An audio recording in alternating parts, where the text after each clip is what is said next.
श्रीमद् भगवद गीता 14वां अध्याय। ज्ञान की महिमा और प्रकृति पुरुष से जगत की उत्पत्ति का, सत्व, रज, तम तीनों गुणों का, भगवत प्राप्ति के उपाय का एवं गुणातीत पुरुषों के लक्षणों का वर्णन।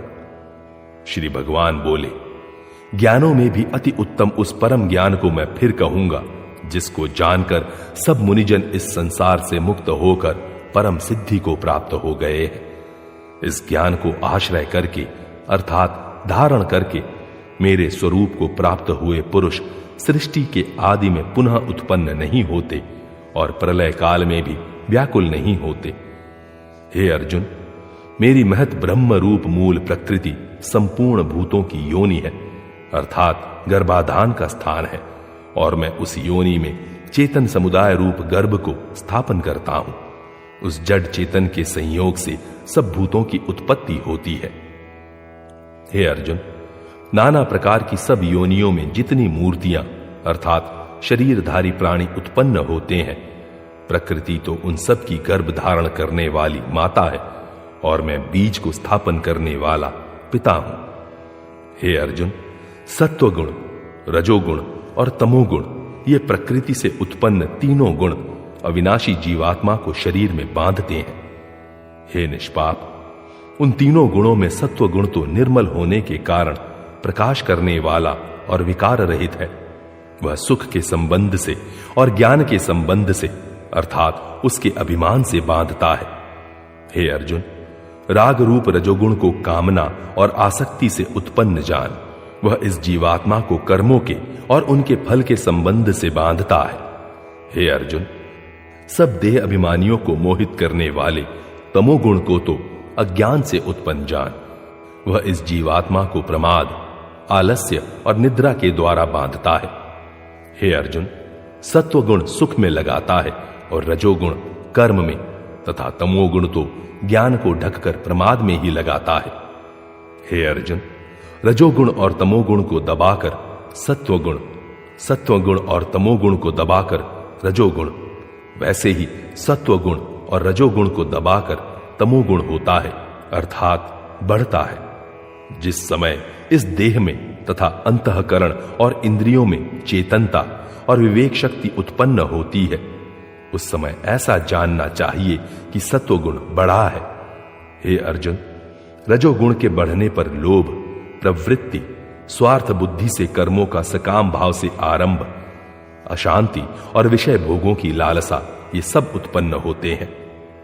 हे अर्जुन, तमोगुण के बढ़ने पर अंतःकरण और इंद्रियों में अप्रकाश, कर्तव्य कर्मों में अप्रवृत्ति और प्रमाद अर्थात व्यर्थ चेष्टा और निद्रादि अंतःकरण की मोहिनी वृत्तियां ये सब ही उत्पन्न होते हैं। जब यह मनुष्य सत्वगुण की वृद्धि में मृत्यु को प्राप्त होता है, तब तो उत्तम कर्म करने वालों के निर्मल दिव्य स्वर्गादि लोकों को प्राप्त होता है। रजोगुण के बढ़ने पर मृत्यु को प्राप्त होकर कर्मों की आसक्ति वाले मनुष्यों में उत्पन्न होता है तथा तमोगुण के बढ़ने पर मरा हुआ मनुष्य कीट, पशु आदि मूढ़ योनियों में उत्पन्न होता है। श्रेष्ठ कर्म का तो सात्विक अर्थात सुख, ज्ञान और वैराग्य आदि निर्मल फल कहा है। राजस कर्म का फल दुख एवं तामस कर्म का फल ज्ञान कहा है। सत्व गुण से ज्ञान उत्पन्न होता है और रजोगुण से निसंदेह लोभ तथा तमोगुण से प्रमाद और मोह उत्पन्न होते हैं और अज्ञान भी होता है। सत्व गुण में स्थित पुरुष स्वर्गादि उच्च लोकों को जाते हैं। रजोगुण में स्थित राजस पुरुष मध्य में अर्थात मनुष्य लोक में ही रहते हैं और तमोगुण के कार्य रूप निद्रा, प्रमाद और आलस्य आदि में स्थित तामस पुरुष अधोगति को अर्थात कीट, पशु आदि नीच योनियों को तथा नरकों को प्राप्त होते हैं। जिस समय दृष्टा तीनों गुणों के अतिरिक्त अन्य किसी को कर्ता नहीं देखता और तीनों गुणों से अत्यंत परे सच्चिदानंद घन स्वरूप मुझ परमात्मा को तत्व से जानता है, उस समय वह मेरे स्वरूप को प्राप्त होता है। यह पुरुष शरीर की उत्पत्ति के कारण रूप इन तीनों गुणों को उल्लंघन करके जन्म, मृत्यु, वृद्धावस्था और सब प्रकार के दुखों से मुक्त हुआ परमानंद को प्राप्त होता है। अर्जुन बोले, इन तीनों गुणों से अतीत पुरुष किन किन लक्षणों से युक्त होता है और किस प्रकार के आचरणों वाला होता है, तथा हे प्रभु, मनुष्य किस उपाय से इन तीनों गुणों से अतीत होता है?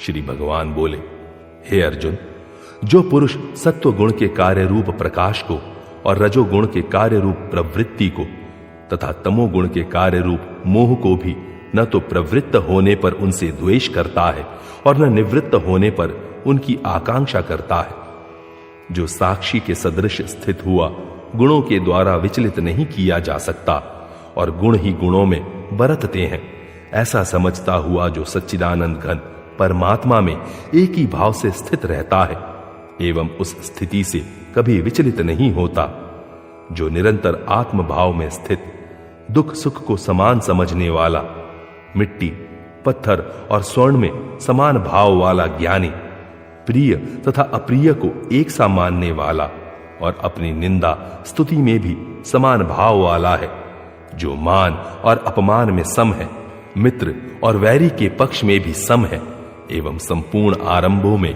कर्तापन के अभिमान से रहित है, वह पुरुष गुणातीत कहा जाता है। जो पुरुष अव्यभिचारी भक्ति योग के द्वारा मुझको निरंतर भजता है, वह भी इन तीनों गुणों को भलीभांति लांघ कर सच्चिदानंद घन ब्रह्म को प्राप्त होने के लिए योग्य बन जाता है, क्योंकि उस अविनाशी पर ब्रह्म का और अमृत का तथा नित्य धर्म का और अखंड एकरस आनंद का आश्रय मैं हूं।